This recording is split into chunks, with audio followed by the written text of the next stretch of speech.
국민의 정부, 참여정부, 이명박 정부 모두 출범하면서 IMF 환란, 또 카드채, 그리고 미국발 경제 위기를 겪었습니다.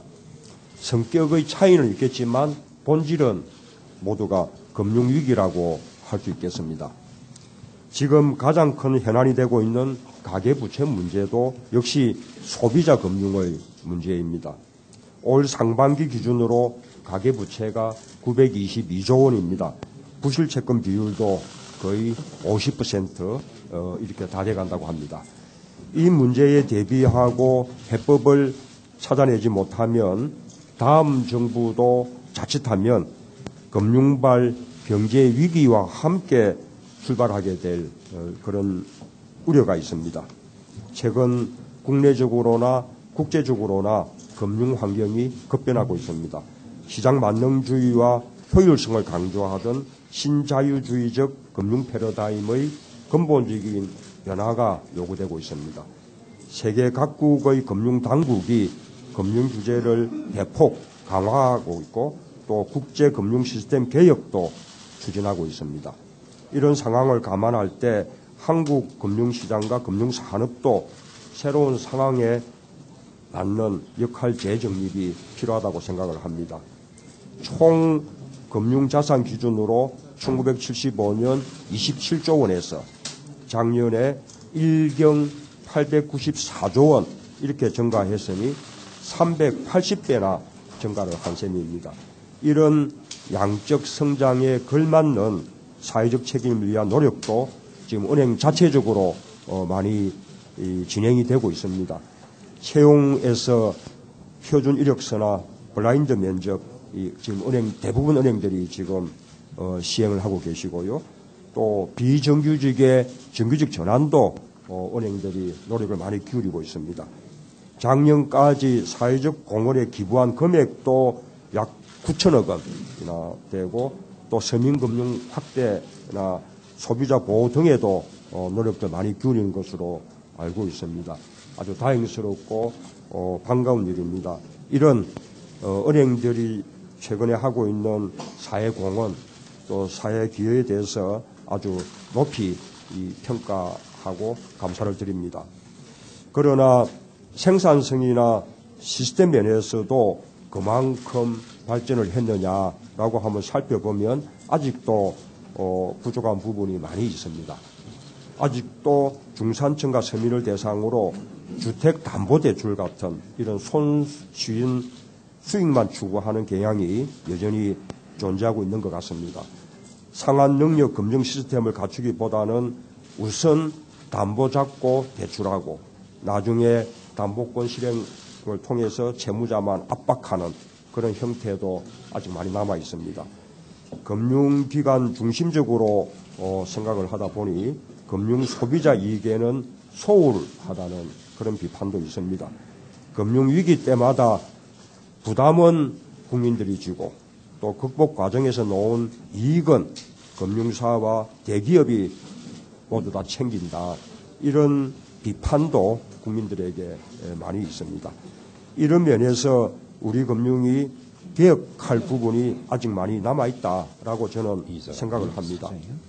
저는 한국 금융개혁의 방향을 크게 금융민주화와 금융선진화 두 가지라고 생각합니다. 금융민주화란 금융사가 아닌 금융수요자가 금융의 중심에 서도록 하는 것입니다. 금융수요자들의 정당한 권리를 최대한 보장하는 시스템으로 바뀌어야 하겠습니다. 첫째, 금융감독 체제를 개편하고 금융소비자 보호 관련 법제를 정비를 해야 합니다. 가계부채 대책 발표할 때 이미 말씀드렸듯이 제가 피했다 3법이라고 부르는 이자 제한법, 공정대출법, 공정채권 추진법을 법제화하겠습니다. 그리고 금융소비자들이 불합리한 차별을 받지 않도록 신용기회 차별 금지도 법제화하려 합니다. 금융감독체계는 이원화해야 한다고 생각을 합니다. 현재 금융감독원이 건전성 감독에 치우치다 보니 유착현상도 일어나고 금융소비자 보호 기능이 유명무실해졌다는 비판이 많습니다. 금융감독원과 분리되어서 예금자와 투자자 등 금융수요자의 권익 보호만을 위해서 일을 하는 가칭 금융소비자보호원 같은 독립기구를 만들겠습니다. 둘째, 모두에게 열려있는 포용적 금융을 만들어내야 합니다. 고금리의 폐해를 없애고 합당한 금리로 서민의 금융 이용이 좀 더 쉽고 활발하게 되도록 금융 권역별 서민금융 공급 체계를 구축하겠습니다. 중소기업 은행처럼 서민전담 은행을 만드는 것도 하나의 방안이 될 수 있고 새마을 금고, 신협, 상호금융 같은 조합형 금융회사들이 회원복지와 지역경제 선순환에 기여하도록 하겠습니다. 좋은 일자리 창출에 투자하는 중소기업이 우대받도록 중소기업 금융지원 시스템도 개선하겠습니다. 특히 정책금융기관 역할을 재조정하는 큰 틀에서 산업은행 민영화는 중단하겠습니다. 셋째로 패자부활의 금융을 만드는 것이 필요합니다. 여기 오늘 금융이용 때문에 힘드셨던 분들이 여러 분 오셨는데 신용회복 기능이 중복이 되어서 효율성이 떨어집니다. 이 기능을 재조정해서 재기의지가 있으나 기회를 얻지 못하는 분들에게 성공적인 패자부활 가능성을 제공하겠습니다. 또 하나 중요한 방향인 금융선진화는 공정하고 합리적인 지배구조 하에서 국가경제 전체에 안정적으로 이바지하도록 하는 것입니다. 우선 검산분리 강화와 감독 강화가 필요합니다.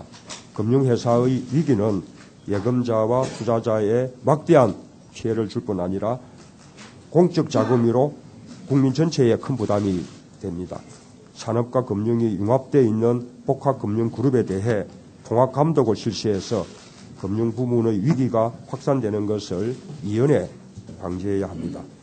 금융회사의 지배구조에 관한 법률을 제정하여 대주주에 대한 동태적 적격적 심사 강화는 물론 이사회 기능의 강화 및 사회이사 선출에서의 투명성 및 공정성을 강화하겠습니다.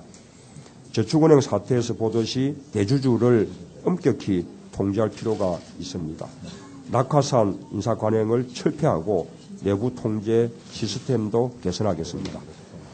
넷째, 금융이 고부가가치를 창출해서 국가 경제에 이바지하도록 뒷받침하겠습니다.